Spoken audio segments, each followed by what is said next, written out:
Diseñada para matar, degradar y humillar hasta el extremo de la forma más cruel. Reservada para los peores enemigos del Estado a los que se quería aniquilar, prolongando su dolor. La cruz. La única señal que ha representado de forma continua y universal a la fe cristiana es la cruz. Incluso los historiadores romanos seculares, incluido Tácito en el primer siglo y Seutonio en el segundo siglo, se refirieron a los cristianos como los seguidores de un criminal que había sido crucificado bajo Poncio Pilato. Pero la crucifixión no fue originada por los romanos, aunque fueron ellos mismos los que la refinaron hasta el punto de convertirla en el medio de ejecución más cruel y violento jamás ingeniado por los hombres. No solo estaba diseñada para matar, lo cual podría hacerse con mayor facilidad de cualquier otra manera, sino que estaba diseñada para degradar y humillar hasta el extremo. Por lo general, estaba reservada para enemigos especiales del Estado que eran ejecutados en público para desalentar cualquier acto de rebelión, de sedición u ofensas graves en contra del gobierno. Y a causa de lo inusual y prolongado de su dolor, y a causa de su gran crueldad, ningún ciudadano romano podía ser ejecutado de esta forma. Y ese símbolo, esa cruz, que representaba la muerte mediante un método horrible de ejecución, se convirtió para los cristianos en el símbolo más representativo de la vida, porque nuestro Cristo amado había padecido y muerto en una cruz como el sacrificio perfecto y final para salvarnos del pecado y de la muerte. Vemos entonces cómo Dios transformó la expresión más temible del odio humano en la expresión más bella de su amor divino. Y es que es en la cruz en donde se nos muestra el gran poder de Dios en la debilidad de su Cristo. Es en la cruz que vemos la muerte que nos da vida. Es en la cruz donde el necio se vuelve sabio y el sabio se vuelve necio. Es en la cruz donde el débil se vuelve fuerte. Es en la cruz donde se niega el yo y se exalta la gracia. Es en la cruz donde se purifica la fe para una vida santa y justa. Es en la cruz donde se presenta el trágico escenario del ser humano débil, caído, del ser humano corrupto. El trágico escenario de la humanidad depravada, condenados a muerte sin ninguna esperanza. Y ese trágico escenario se contrasta con la imagen más sublime de la gracia, con la imagen más sublime de la misericordia. Porque en esa misma cruz vemos la gloria del unigénito, la gloria del Mesías, la gloria del Señor de todas las cosas.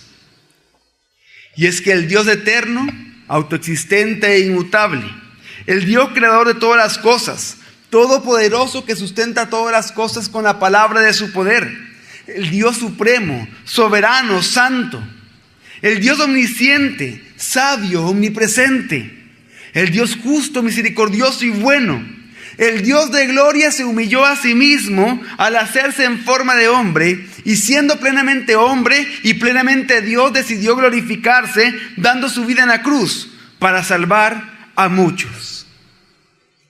Es a los pies de la cruz que conocemos lo que Dios quiere darnos a conocer del mismo y de la verdadera condición de los hombres. Es esa cruz la que llevó al apóstol Pablo a escribir lo siguiente en Gálatas 6:14. Pero jamás me suceda gloriarme, sino en la cruz de nuestro Señor Jesús, el Mesías, por medio de la cual el mundo ha sido crucificado para mí y yo para el mundo. Pero jamás nos suceda gloriarnos, sino en la cruz de nuestro Señor Jesús, el Mesías.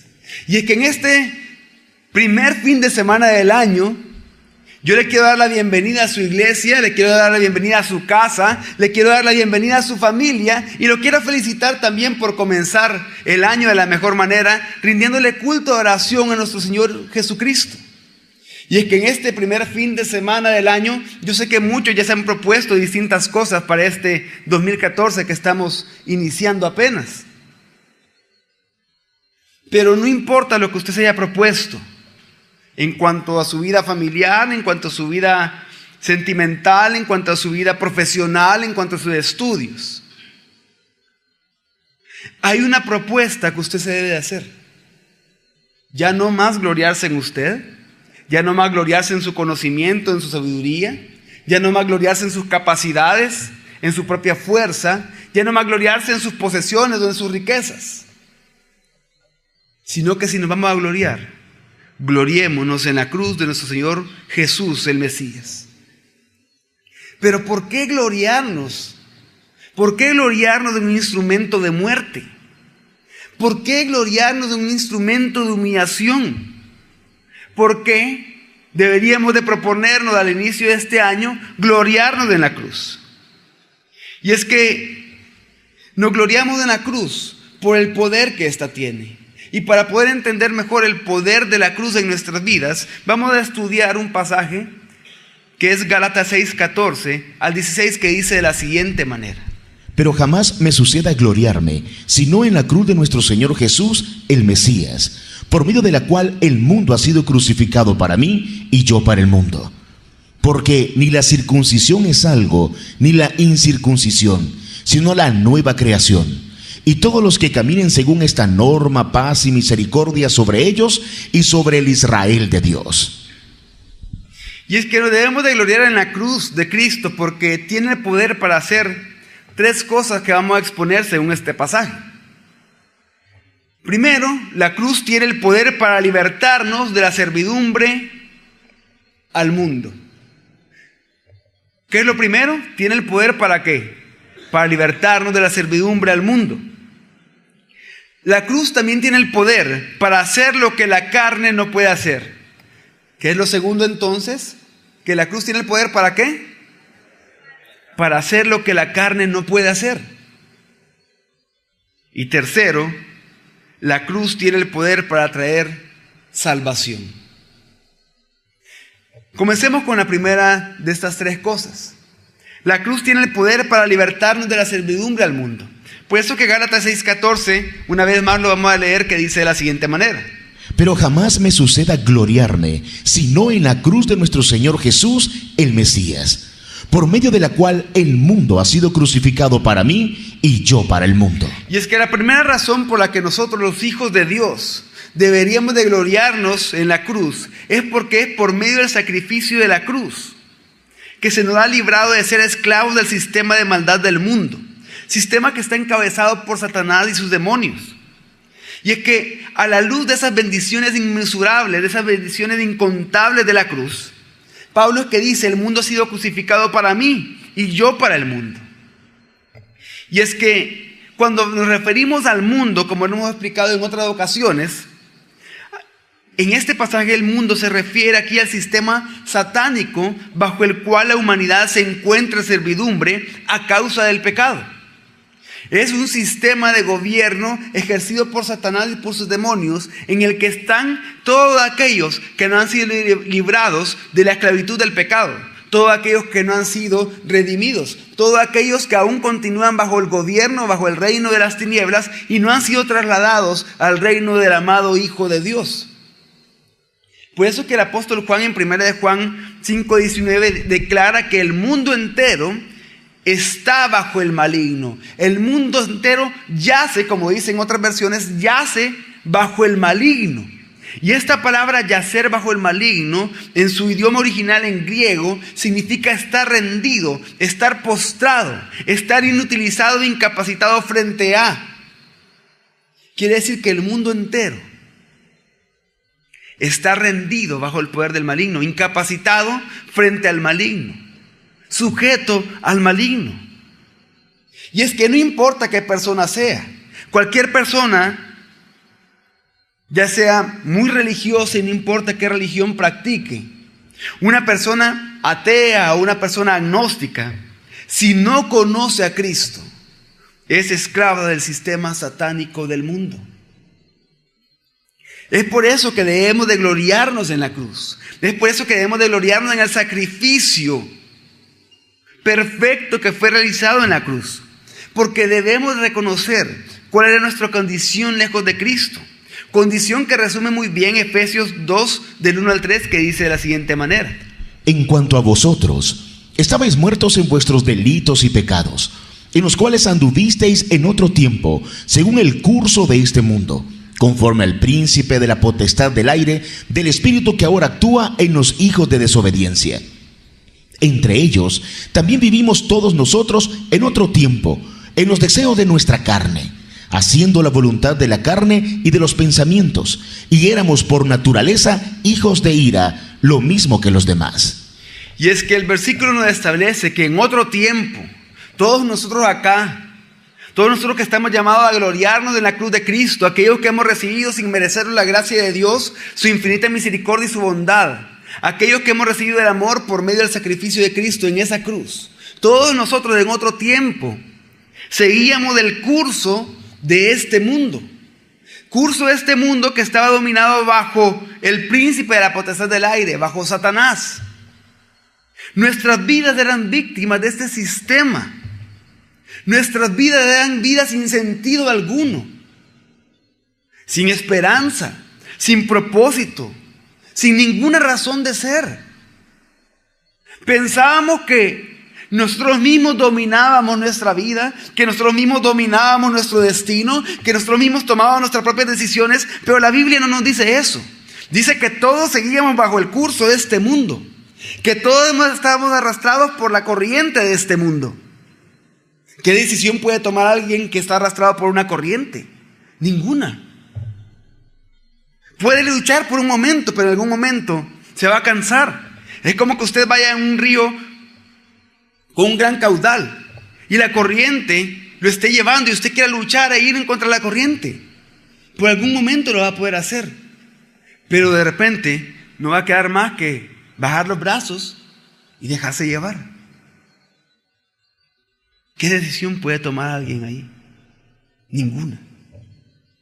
Así estábamos todos nosotros, siguiendo el curso de este mundo, sin esperanza, sin propósito, sin razón de ser.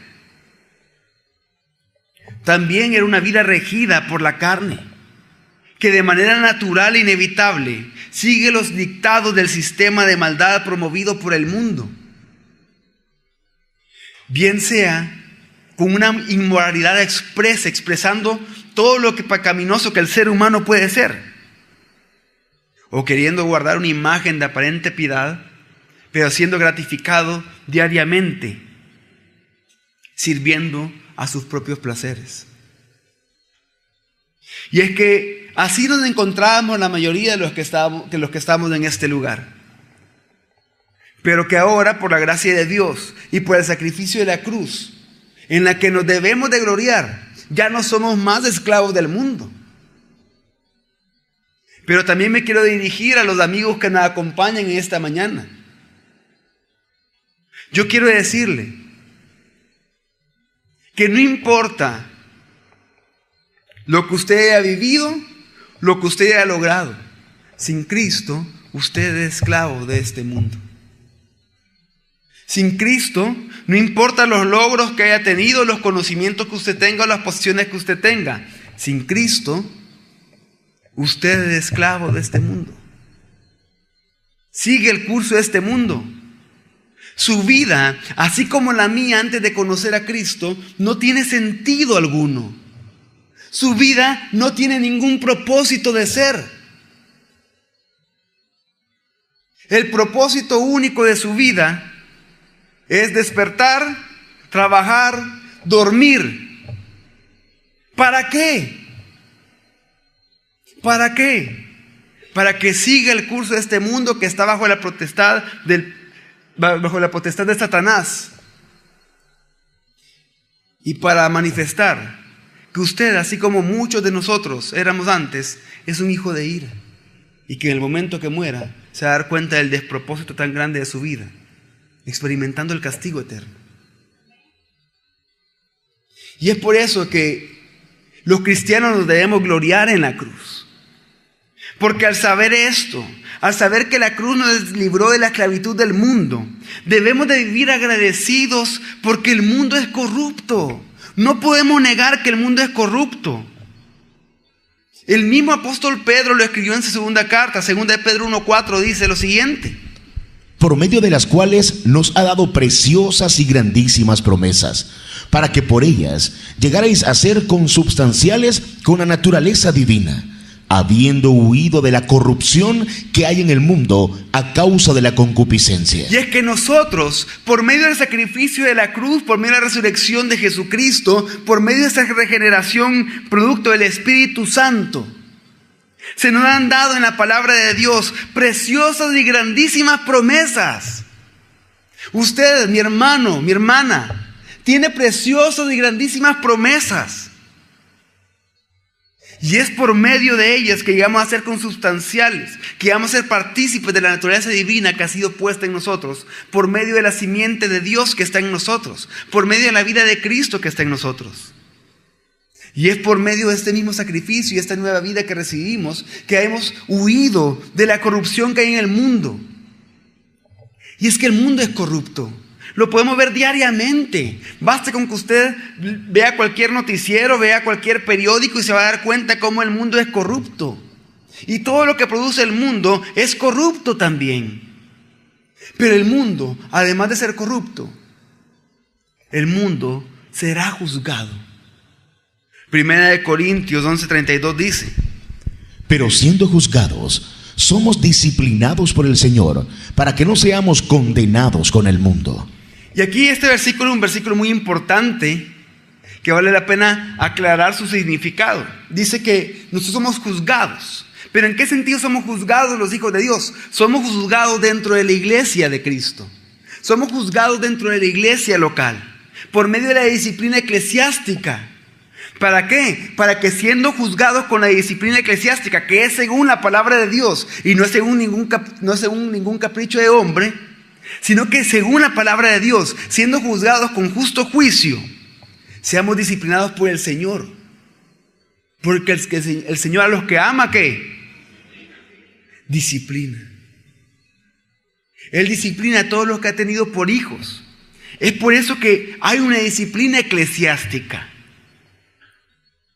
¿Pero para qué? Por medio de la disciplina y por medio de someternos a esa disciplina, es una evidencia de que somos hijos de Dios y que no vamos a ser condenados con el mundo, porque el mundo ya fue juzgado. Los que no creen ya fueron juzgados. Es lo que establece Jesús perfectamente en Juan 3, del 17 al 19. Usted lo puede apuntar y lo puede leer después. Y es por eso, porque el mundo es corrupto y porque el mundo ya ha sido juzgado, es por eso que todo aquel que se ha identificado con ese sistema corrupto será juzgado junto con ese sistema corrupto y será condenado con ese sistema corrupto. Pero nosotros por la gracia de Dios, por la gracia manifestada por nuestro Señor Jesucristo, hemos sido librados de la corrupción y del juicio del mundo. La idea de que el cristiano y el mundo estén crucificados del uno a otro significa que están muertos del uno para el otro. Usted está muerto para el mundo. Está muerto para el mundo. Para el mundo usted no vale nada ni es nada porque está muerto para el mundo. Pero también el mundo está muerto para nosotros. El mundo ya no nos esclaviza, el mundo ya no nos seduce, el mundo ya no nos gobierna. Porque estamos crucificados para el mundo y el mundo para nosotros. El dominio del mundo sobre nosotros ha sido quebrantado. Se ha propinado un golpe mortal al mundo, de manera que pronto dejará de existir. Y es lo que establece el apóstol Juan en su primera carta, en 1 de Juan 2. Dice, y el mundo está pasando, dice en su traducción más literal, y también sus deseos.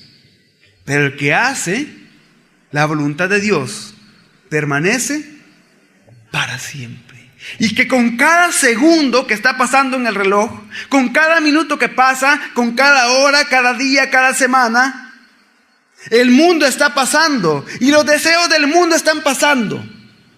¿Por qué? Porque hay un veredicto sobre el mundo. Hay un veredicto sobre ese sistema de gobierno satánico. Y es que pronto dejará de existir ante la venida inminente de nuestro Salvador Jesucristo.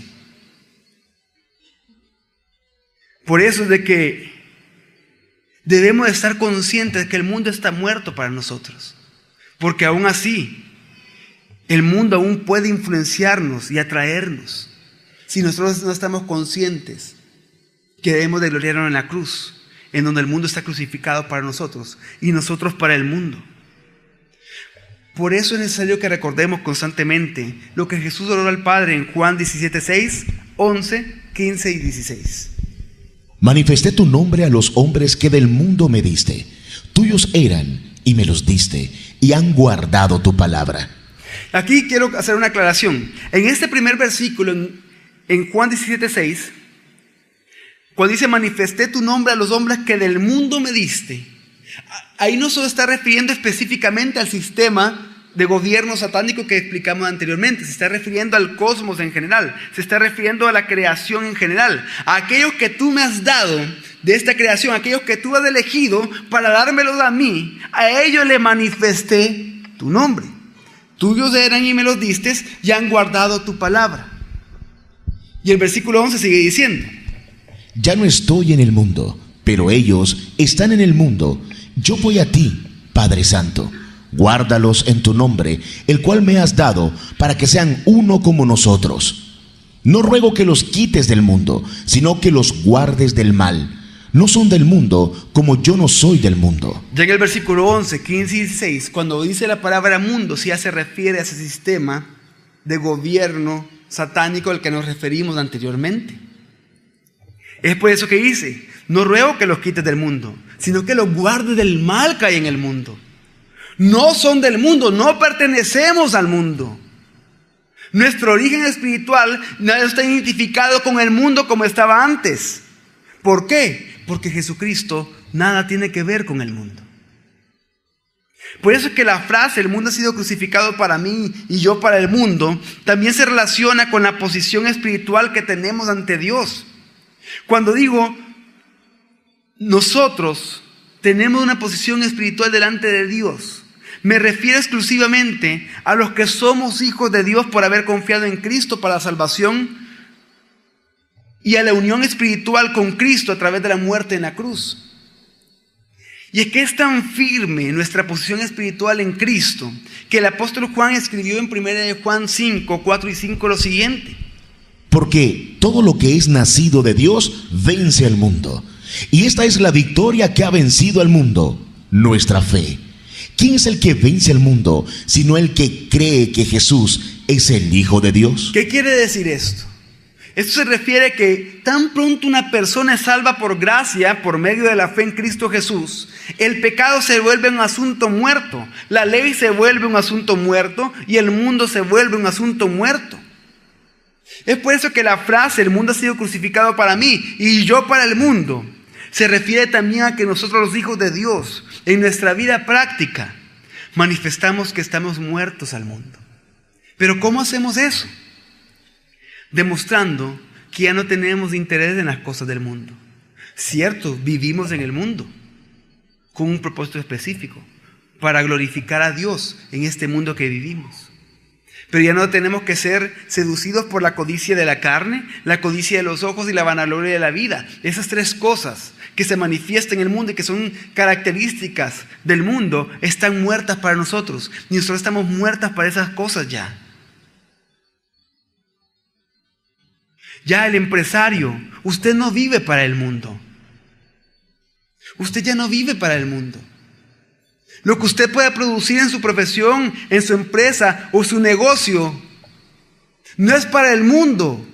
Es para que usted, por medio de las capacidades que Dios le ha dado y la empresa y la profesión que Dios le ha dado, usted pueda glorificar a Dios por medio de esas cosas. Ya no es para el mundo. Por lo tanto, ya no tiene que hacer las cosas que hace el mundo en su profesión. Ya no tiene que hacer las cosas que hace el mundo en su empresa. Ya no tiene que andar cambiando precios de productos, precios de servicios. Ya no tiene que andar modificando ningún estado contable. Porque eso es lo que hace el mundo. Ya no tiene que esperar vivir de esa manera. La competencia que usted puede hacer en su empresa es algo que usted tiene que hacerla producir para poder bendecir al reino de Dios con estas cosas. Si bien es cierto, es para su disfrute, pero también es para que sea generoso, como lo estableció el apóstol Pablo en 1 Timoteo 6.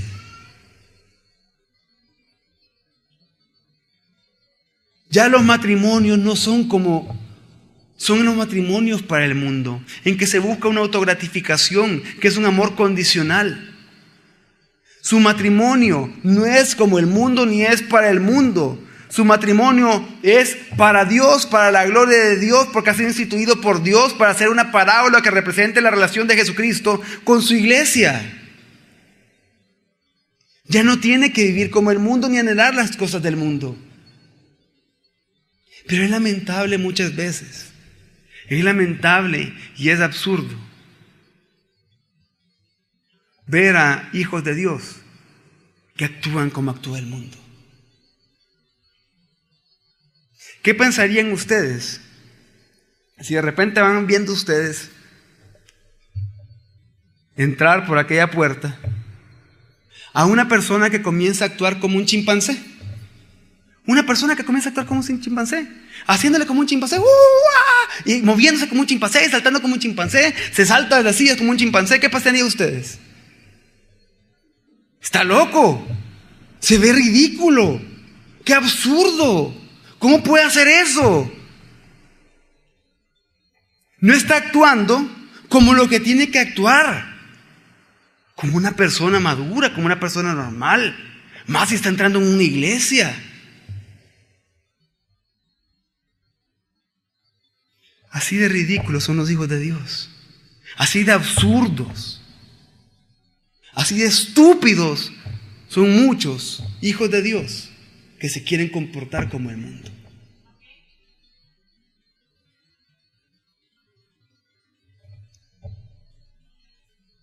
Y es que no es nuestra naturaleza. Ya no estamos bajo el mundo. Y es que el mundo está muerto para nosotros. Ya no tiene sentido alguno que mantengamos relación alguna con un cadáver. ¿Cuántos de acá mantendrían una relación con un cadáver? ¿Cuántos de acá le estarían vistiendo un cadáver, dando de comer un cadáver? Por más que lo maquille, por más perfume que le eche, ya está muerto. Por más que lo quiera hacer ver como que está vivo, ya está muerto. El mundo ya está muerto para usted y usted ya está muerto para el mundo. Entiéndalo. Es por eso que Colosenses 3, 1 al 3 dice: Si pues fuisteis resucitados juntamente con el Mesías, buscad las cosas de arriba, donde está el Mesías sentado a la diestra de Dios. Poned la mira en las cosas de arriba, no en las de la tierra, porque ya habéis muerto, y vuestra vida está escondida con el Mesías en Dios. Si pues fuimos resucitados, si pues recibimos una nueva vida. ¿Cuántos de acá han recibido una nueva vida en Jesucristo? Amén. Si ya recibimos una nueva vida juntamente con Cristo, si Él es nuestra resurrección, entonces busquemos las cosas de arriba.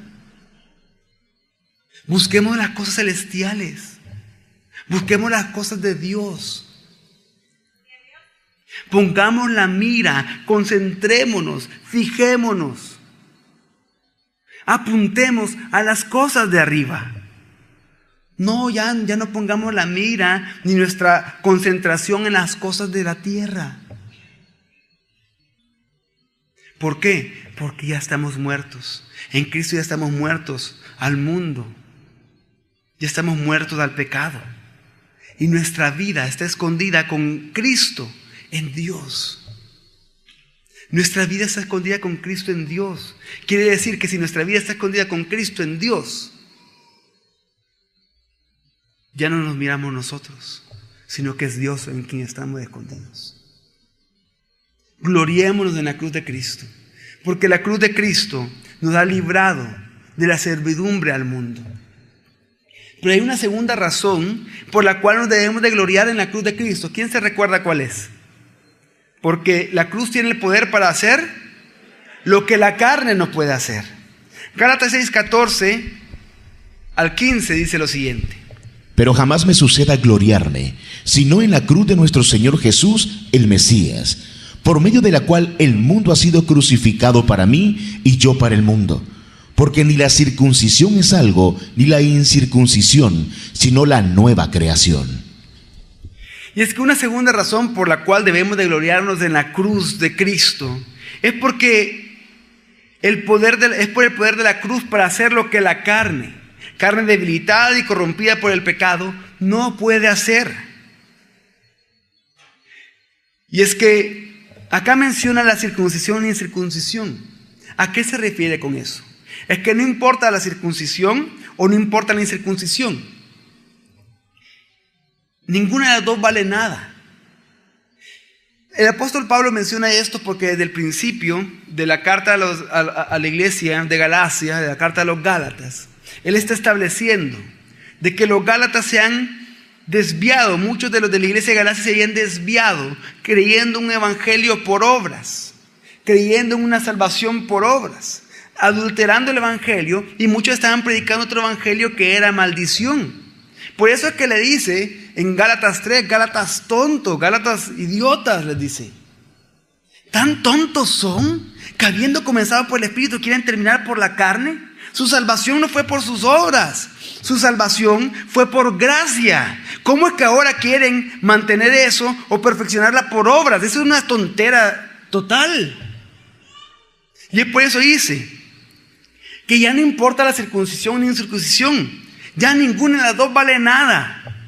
Porque tanto aquellos que se jactaban en su libertad de ser incircuncisos por cuanto no eran judíos, aquellos que eran parte de la iglesia de Galacia, que venían del mundo pagano, del mundo no judío, del mundo gentil, como aquellos que se jactaban que venían de los judíos, del mundo judío, ya no vale nada.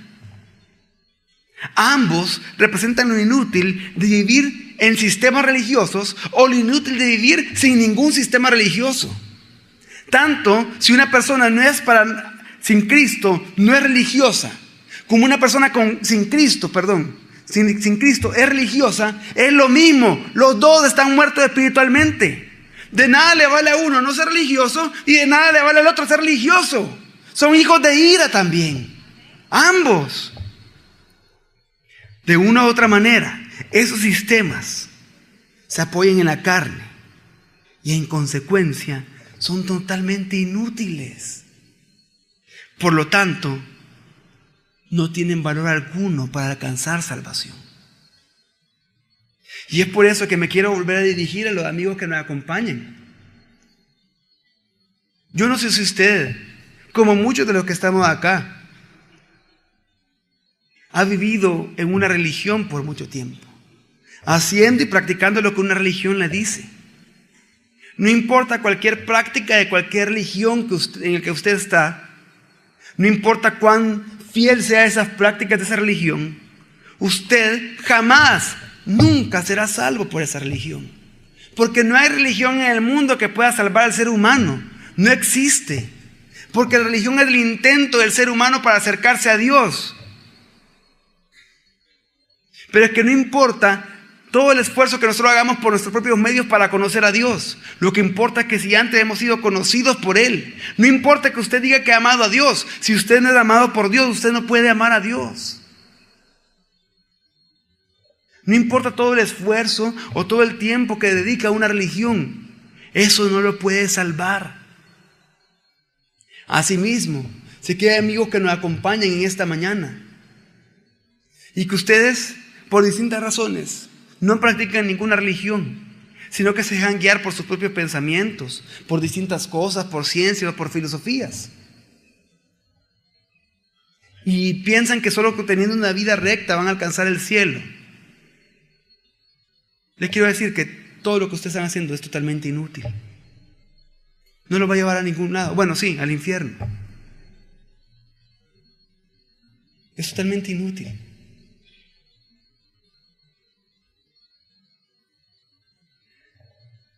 Ni vivir en religión, ni vivir sin religión, si no se tiene a Cristo, no vale de nada. No vale de nada.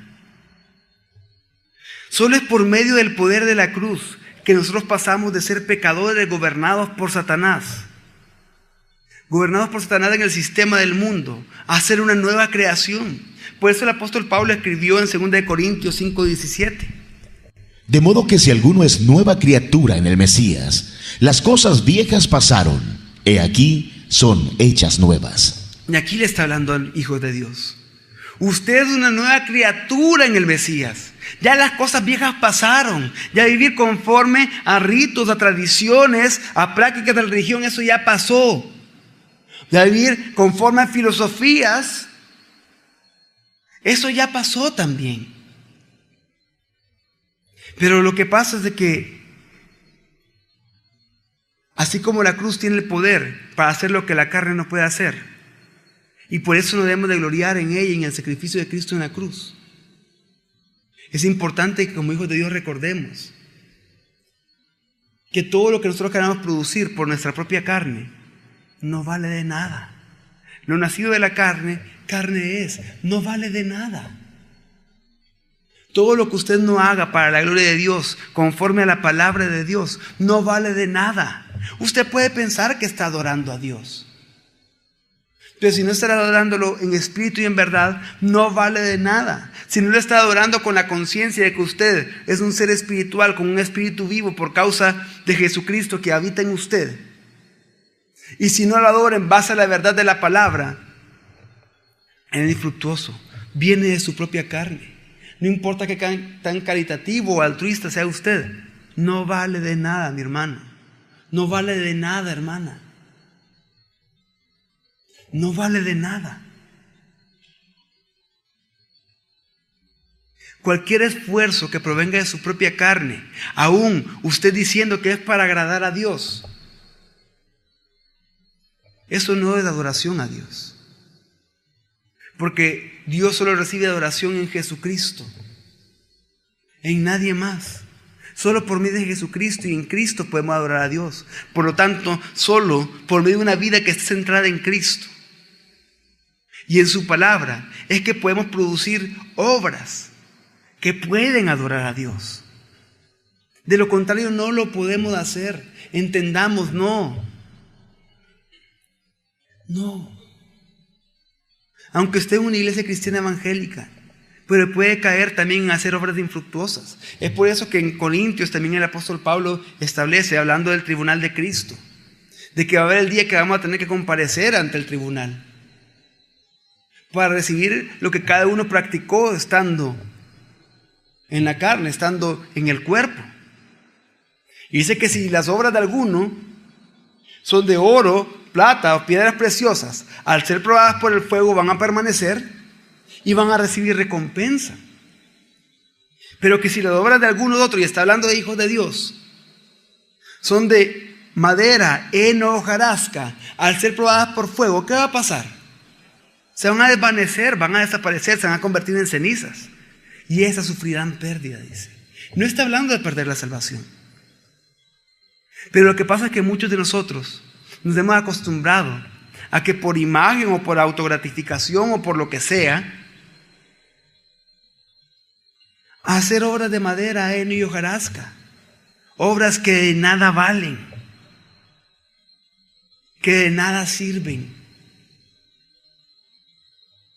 Y que para poder tener una precisión más amplia de esto, leamos de Efesios 2 del 1 al 8. En cuanto a vosotros, estabais muertos en vuestros delitos y pecados, en los cuales anduvisteis en otro tiempo, según el curso de este mundo, conforme al príncipe de la potestad del aire, del espíritu que ahora actúa en los hijos de desobediencia. Entre ellos también vivimos todos nosotros en otro tiempo, en los deseos de nuestra carne, haciendo la voluntad de la carne y de los pensamientos, y éramos por naturaleza hijos de ira, lo mismo que los demás. Y es que en otro tiempo vivíamos en los deseos de nuestra carne. Vivíamos para satisfacer los deseos de nuestra carne. Vivíamos para obedecer nuestra carne, haciendo la voluntad de la carne y de los pensamientos. siguiendo lo que nosotros mismos pensábamos que era bueno, siguiendo los distintos caminos que nosotros mismos habíamos propuesto o que nosotros mismos habíamos decidido seguir. Estábamos haciendo la voluntad de la carne. Todos vivíamos de esa manera. Estábamos siguiendo nuestra carne. Y por eso éramos hijos de ira. Pero ¿qué sucedió? El versículo 4 al 8 dice lo siguiente. Pero Dios, que es rico en misericordia, por su gran amor con que nos amó, aun estando nosotros muertos en pecados, nos dio vida juntamente con el Mesías. Por gracia habéis sido salvados. Y juntamente con Jesús el Mesías nos resucitó y nos hizo sentar en los cielos, para mostrar en los siglos venideros la inmensurable riqueza de su gracia, en su bondad para con nosotros en Jesús el Mesías. Pero Dios, que es rico en misericordia, por su gran amor con que nos amó, por ese amor eterno, porque Él nos amó primero. Como dice en el Antiguo Testamento, con amor eterno te he amado y por lo tanto prolongué sobre ti mi misericordia. Con ese amor con el que nos amó, aún estando nosotros muertos de nuestros pecados, Él nos dio juntamente vida con Cristo. Por gracia, no lo merecíamos. Por gracia habéis sido salvados. Y juntamente con Jesús el Mesías nos resucitó y nos hizo sentar en los cielos. ¿Para qué? Para que se muestre en los siglos venideros la inmesurable riqueza de su gracia y en su bondad para nosotros en Jesús el Mesías. Y ahora yo le pido por favor que busque en su Biblia Efesios 2, 8 al 10. ¿Cuántos trajeron Biblia? Amén.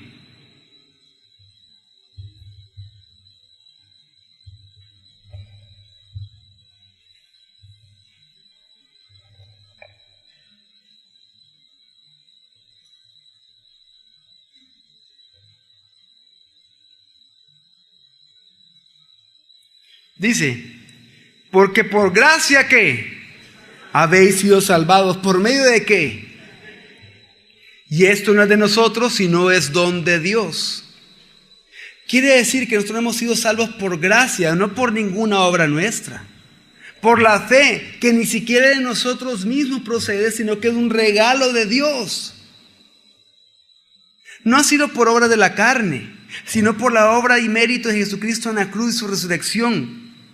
Porque nos gloriamos en la cruz porque es capaz, tiene el poder de hacer lo que la carne no puede hacer. Nuestra carne, nuestro propio esfuerzo, nuestra propia determinación jamás nos va a conceder salvación.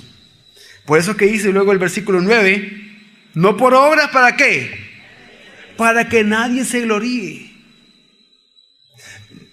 Si no hemos sido salvos por obras, para no gloriarnos nosotros mismos de nuestra salvación, no es por obras para que nadie se gloríe, no es por obras para que nadie se jacte delante de otro, delante de Dios. Yo me salvé, mi fe que viene de mí mismo me salvó, mi determinación me hizo que no tropezara y poder seguir manteniendo mi salvación. No es por obras.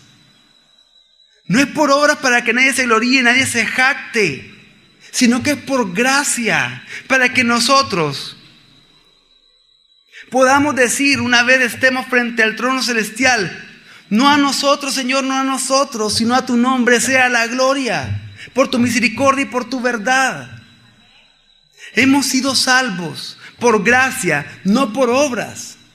Por lo tanto, como le escribe el apóstol a los Gálatas, es totalmente absurdo, es totalmente tonto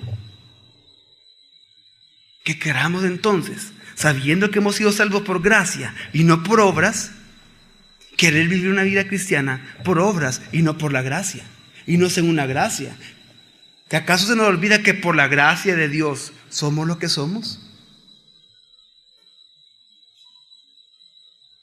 Y es por eso que dice el versículo 10, porque somos de hechura suya. Aquí la palabra hechura es una palabra muy especial que representa manufactura. Somos obras de sus manos. De hecho, la palabra que se ocupa en griego acá es la palabra donde se saca la palabra en español poema. Somos hechura suya, creados en Cristo Jesús para hacer buenas obras. Y es que sí fuimos creados para hacer buenas obras. Pero ¿cuáles buenas obras? ¿Las que nosotros queramos? No. Sino que las que Dios preparó de antemano para que anduviésemos en ella. ¿Cuántos tienen Biblia? Levántenla.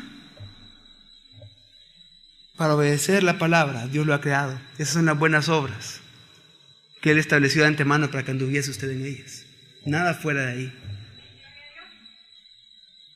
Y es que la cruz tiene el poder de hacer lo que la carne no puede hacer. Pero también la cruz tiene el poder para traer salvación. Gálatas 6:14-16 dice: pero jamás me suceda gloriarme, sino en la cruz de nuestro Señor Jesús, el Mesías, por medio de la cual el mundo ha sido crucificado para mí y yo para el mundo. Porque ni la circuncisión es algo, ni la incircuncisión, sino la nueva creación. Y todos los que caminen según esta norma, paz y misericordia sobre ellos y sobre el Israel de Dios. Los que caminamos según esta norma, nos gloriamos en la cruz. ¿Pero de qué norma está hablando? La norma de aceptar el evangelio del logro divino por medio del sacrificio de Cristo en la cruz. Logro que nos capacita para vivir y andar por fe. Nosotros nos gloriamos en la cruz porque solo la cruz trae paz y misericordia sobre nosotros. Solo la cruz trae paz para nosotros.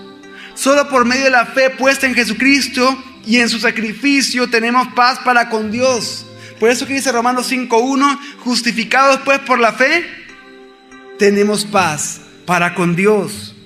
Es decir, que hemos sido reconciliados con Dios por medio de Jesús, por medio del sacrificio que nosotros merecíamos sufrir, pero que Él sufrió en nuestro lugar. Y es que en la cruz tenemos paz. En la cruz es que nosotros nos podemos verla y ver que no hay nada que nosotros hayamos hecho para ganar nuestra salvación, sino que lo único nuestro que hubo en esa cruz fueron nuestros pecados, el cual el Hijo de Dios, que se hizo hombre y que nunca pecó, cargó nuestros pecados y fue hecho pecado por nosotros, para nosotros poder tener la reconciliación con Dios. Y es que solo la cruz puede traer salvación. Solo la cruz nos puede salvar. Y algunos pueden decir: sí, pero eso ya lo sabía. Sí, cuando me evangelizaron me lo dijeron. Y entonces, ¿por qué no vive a los pies de la cruz? ¿Por qué no vive rendido a la cruz? ¿Por qué no vive mirando a la cruz? ¿Por qué menosprecia la cruz cada día de su vida? ¿Qué va a hacer este 2014? ¿Va a seguir viviendo para el mundo? Entonces menosprecia la cruz. Tiene por indigno el sacrificio de Cristo en la cruz. ¿Va a seguir viviendo según su propia carne? Entonces está menospreciando la cruz. Va a seguir jactándose, menospreciando la palabra. Está menospreciando. No entiende la salvación, la gran salvación que el Hijo de Dios ha obtenido para usted y para mí en la cruz. Por eso dice 2 Corintios 5:17-21. De modo que si alguno es nueva criatura en el Mesías, las cosas viejas pasaron, he aquí son hechas nuevas. Y todo esto proviene de Dios, quien nos reconcilió consigo mismo por el Mesías y nos confió el ministerio de la reconciliación. Esto es, que Dios estaba en el Mesías reconciliando al mundo consigo mismo, no tomándoles en cuenta sus pecados, y puso en nosotros la palabra de la reconciliación. Así que somos embajadores en nombre del Mesías, como si Dios rogara por medio de nosotros. Rogamos en nombre del Mesías: reconciliaos con Dios. Al que no conoció pecado, por nosotros lo hizo pecado, para que nosotros llegáramos a ser justicia de Dios en él. Y es que el que seamos nuevas criaturas en Cristo no proviene de nosotros, sino que todo eso proviene de Dios. proviene de Dios, quien nos reconcilió con Él mismo por medio de Cristo. Y nos confirió a nosotros, los que somos reconciliados, los que estamos en paz para con Dios, nos confirió un ministerio, el ministerio de reconciliación. ¿Qué es el ministerio de reconciliación? Es que Dios estaba en Cristo reconciliando al mundo consigo mismo, no tomándole en cuenta sus pecados. Y puso en nosotros la palabra de reconciliación. La palabra de reconciliación y el ministerio de reconciliación es lo mismo. Es el ministerio de la palabra por el cual nosotros anunciamos la salvación obtenida por Cristo y el señorío de Él al mundo. Somos embajadores. Embajadores que en nombre de Cristo, nosotros que hemos recibido la paz para con Dios, rogamos al mundo: reconcíliense con Dios. Rogamos en nombre del Mesías: reconcíliense con Dios. ¿Por qué? Lo hacemos porque a ese, en nombre del cual rogamos, a ese que no conoció pecado, fue hecho pecado, para que nosotros fuéramos hechos justicia de Dios en Él. Y es que eso es la paz que tenemos, la paz que recibimos en la cruz. Pero es por medio de la cruz también que se ha manifestado hacia nosotros la misericordia. Es decir, que nuestros pecados fueron perdonados y hemos sido librados del juicio. Que no recibimos lo que deberíamos de recibir, lo que merecíamos recibir. La condenación eterna, el juicio de Dios, la ira de Dios fue absorbida por Jesucristo en la cruz en favor nuestro. Por eso 1 Corintios 1, 18, 22 y 24 dice: porque la palabra de la cruz ciertamente es necedad para los que se pierden, pero para nosotros los salvos es poder de Dios. Porque los judíos piden señales y los griegos buscan sabiduría, pero nosotros predicamos al Mesías crucificado, para los judíos ciertamente tropezadero y para los gentiles necedad. Mas para los llamados, tanto judíos como griegos, el Mesías es poder de Dios y sabiduría de Dios. ¿Qué quiere decir esto? Que la gracia redentora de Dios se hizo efectiva para los hombres solo a través de la cruz de Cristo. La señal de la cruz apunta siempre a la gracia divina. Por eso que la palabra de la cruz es necedad, es una tontería para los que se pierden. Los que se pierden no entienden la palabra de la cruz. Pero para nosotros que somos salvos es poder de Dios. Los judíos piden señales. Y es que la religión por obras pide manifestaciones sobrenaturales, piden señales para poder creer. Los griegos buscan sabiduría. Los que no son religiosos buscan nuevo conocimiento, buscan filosofías. Y para ambos grupos es absurdo la cruz. Para los religiosos es absurdo que uno no tenga que hacer nada para ser salvo. Y para los intelectuales de este mundo es absurdo que un Dios se haya hecho hombre y haya muerto en la cruz. Y es que por eso la cruz siempre ha sido una ofensa para la religión de obras. Y de esa misma manera, por eso es que Pablo se refiere con gran pesar a los enemigos de la cruz de Cristo. En Filipenses 3, 18 al 19. Porque andan muchos, de los cuales frecuentemente os decía, y ahora hasta lo digo llorando, que son enemigos de la cruz del Mesías, cuyo fin es la perdición, cuyo Dios es su vientre, y su gloria está en la vergüenza, los cuales piensan solo en lo terrenal. Y es que, ¿por qué lo dice? Está llorando el apóstol Pablo. Porque cuando está hablando ahí de los enemigos de la cruz de Cristo, está hablando de personas que estaban dentro de las iglesias. No está hablando de personas fuera de la iglesia, está hablando de personas dentro de las iglesias, que eran enemigos de la cruz de Cristo y cuyo fin era la perdición, porque aunque estaban dentro de las iglesias, nunca fueron salvos. ¿Por qué? Porque su Dios era su propio vientre, sus propias necesidades, su propia satisfacción. Su gloria no estaba en la cruz, Estaban en su propia vergüenza, en que pensaban nada más en lo terrenal, en que pensaban nada más en ellos mismos, en que pensaban nada más en satisfacer su yo y vivir para su yo y predicar para su yo y predicar para que otros exaltaran el yo. Bien parecido a lo que vemos en muchos púlpitos de pseudoiglesias por pseudopastores, predicando nada más para satisfacción propia, haciendo lista y predicando los propósitos del año nuevo para su iglesia, que sea prosperidad, que Dios ensanche su tierra, que Dios traiga salud, dinero y amor, etc. Su fin es la perdición. Están predicando un evangelio que es enemigo de la cruz de Cristo, la cruz que apunta a la gracia divina y que señala la miseria humana. Y que cualquier ser humano, sea religioso o no, cristiano de nombre o pagano, cualquier ser humano que niega o rechaza la suficiencia del sacrificio de Cristo por la salvación de los hombres, hecha en una cruz, es enemigo de la cruz. Es por eso que al emplearse en un contexto soteriológico, al emplearse en un contexto de la salvación, la cruz no se refiere a los troncos de madera en la que Jesús fue clavado, sino que cuando decimos que nos gloriamos en la cruz, nos referimos a que nos gloriamos en toda la obra majestuosa y sublime de redención divina que su muerte, en la que Jesús dio su vida, y dio su vida en una cruz. La ofensa de la cruz no consiste en el hecho de que Jesús haya sido crucificado como un delincuente común.